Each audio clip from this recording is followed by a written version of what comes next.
Okay, ಅದು ನಾವು traditional machine ಅಂತ ಹೇಳ್ತೀವಿ, ಇದನ್ನು ಇಂಡಸ್ಟ್ರಿಯಲ್ ಮಷಿನ್ ಅಂತ ಹೇಳ್ತೀವಿ. ನಿನಗೆ ಫ್ಯಾಷನ್ ಡಿಸೈನಿಂಗ್ ಮಾಡ್ಬೇಕು ಅಂದ್ಕೊಂಡಿದ್ರೆ ನೀನು ಇದೇ ತೊಗೋಬೇಕು. ಇಲ್ಲ ನಾನು ಮಾತ್ರ ಹೊಲ್ಕೋತೀನಿ ಅಂದರೆ ನೀನು ನಾರ್ಮಲ್ ನಾನು ಹೇಳಿದ್ನಲ್ಲ ಆ ಥರ ಮಷಿನ್ ತೊಗೋಬೋದು. Merit machine, Usha machine, okay, ಆ ಥರ ತೊಗೋಬೋದು. ಬಟ್ ಇದು ಇಂಡಸ್ಟ್ರಿಯಲ್ ಮಷಿನ್. ಇದರಲ್ಲಿ ನೀನು ಬಿಗಿನರ್ ಆದರೂ ಆರಾಮ ಮಾಡ್ಬೋದು. ಯಾಕೆ ಹೇಳು, ಇದರಲ್ಲಿ ಅವನು ಸ್ಪೀಡ್ ಕಂಟ್ರೋಲ್ ಕೊಟ್ಟಿದ್ದಾನೆ ನೋಡು. ಇಲ್ಲಿ ಹೈ ಸ್ಪೀಡಿಂದ ಎಷ್ಟು ಟೋಟಲ್ ಅಂದರೆ 40ವರೆಗೂ ಹೋಗ್ಬೋದು ಇದು.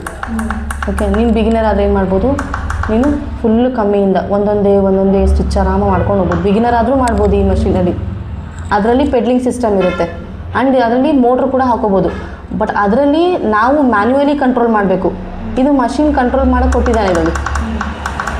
ಓಕೆನಾ, ಸ್ಪೀಡ್ ಕಂಟ್ರೋಲ್ ಇದರಲ್ಲೇ ಕೊಟ್ಟಿದ್ದಾನೆ. ಅದರಲ್ಲಿ ನಾವು ಆ ಮಷೀನಲ್ಲಿ ಏನು ಮಾಡಬೇಕಾಗತ್ತೆ, ನಾವು ಟ್ರೆಡಿಷ್ನಲ್ ಮಷೀನಲ್ಲಿ ನಾವು ಮ್ಯಾನ್ಯುವಲಿ ನಾವೇ ಕಂಟ್ರೋಲ್ ಮಾಡ್ತಾ ಹೊಲಿಬೇಕು. ಅದು ಸ್ವಲ್ಪ ನಾವು ಪ್ರಾಕ್ಟೀಸ್ ಜಾಸ್ತಿ ಮಾಡಬೇಕಾಗತ್ತೆ.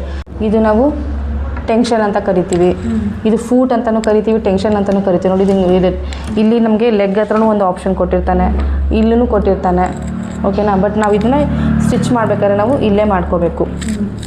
ಇದು ಬೈಂಡರು, ದಾರಾನ ಬೈಂಡ್ ಮಾಡಲಿಕ್ಕೆ 2 ಸಿಸ್ಟಮ್ ಇರುತ್ತೆ ವೈಂಡ್ ಮಾಡಲಿಕ್ಕೆ. ಓಕೆನಾ, ಅಲ್ಲಿ 2 ಆಪ್ಷನ್ ಕೊಟ್ಟಿದ್ದಾನೆ. ಅಂದರೆ ನಾವು ಹೊಲಿತಾ ಇಲ್ಲೊಂದು ದಾರ ನಾವು ಆರಾಮಾಗಿ ಸುತ್ಕೋಬೋದು. ನೆಕ್ಸ್ಟ್ ಯಾವ ಥರ ಹೊಲಿತೀನಿ ಅಂತಂದರೆ ಇಲ್ಲಿ ದಾರ ಸುತ್ಕೊಳ್ಳೋಕೆ ಒಂದು ಆಪ್ಷನ್ ಕೊಟ್ಟಿರ್ತಾನೆ.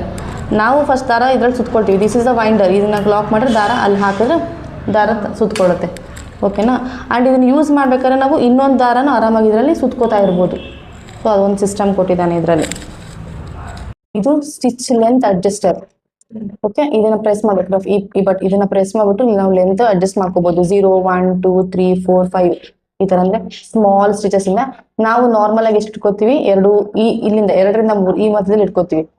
ಲೂಸ್ ಸ್ಟಿಚ್ ಬೇಕಂದರೆ 4 and 5 ಲಾಸ್ಟಿಗೆ ಹೋಗಬೇಕು. ಆ್ಯಂಡ್ ಇದು ಬಂದು ಇದಕ್ಕೆ ನಾವು ರಫಿಂಗ್ ಅಂತೀವಿ.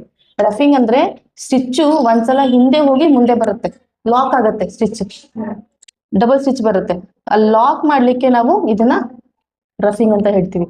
ಅಂದರೆ ಒಂದ್ಸಲ ಹಿಂದೆ ಹೋಗಿ ತಾನಾಗೆ ಮುಂದೆ ಬರೋದನ್ನ ನಾವು ರಫಿಂಗು ಅಂತ ಹೇಳೋದು. ಅದಕ್ಕೆ ಇದನ್ನ ಯೂಸ್ ಮಾಡಬೇಕು. ಇದು ರಫಿಂಗಿಗೆ ಯೂಸ್ ಮಾಡ್ತೀವಿ. ಇದು ಯೂಶಲಿ ಎಲ್ಲ ಮಷೀನಲ್ಲೂ ಕೊಡ್ತಾನೆ, ಟ್ರೆಡಿಷನಲ್ ಮಷೀನಲ್ಲೂ ಕೊಡ್ತಾನೆ, ಪೋರ್ಟೇಬಲಲ್ಲೂ ಕೊಡ್ತಾನೆ. ಇದರಲ್ಲಿ ಒಂದೊಂದ್ರಲ್ಲೂ ಒಂದೊಂದು ಥರ ಇರುತ್ತೆ. ಓಕೆನಾ, ಇದು ಗೊತ್ತಾಯ್ತಾ ಮಷೀನ್ ಆಪ್ರೇಟ್ ಮಾಡೋದು ಹೆಂಗೆ ಅಂತ ಗೊತ್ತಾಯ್ತಲ್ಲ.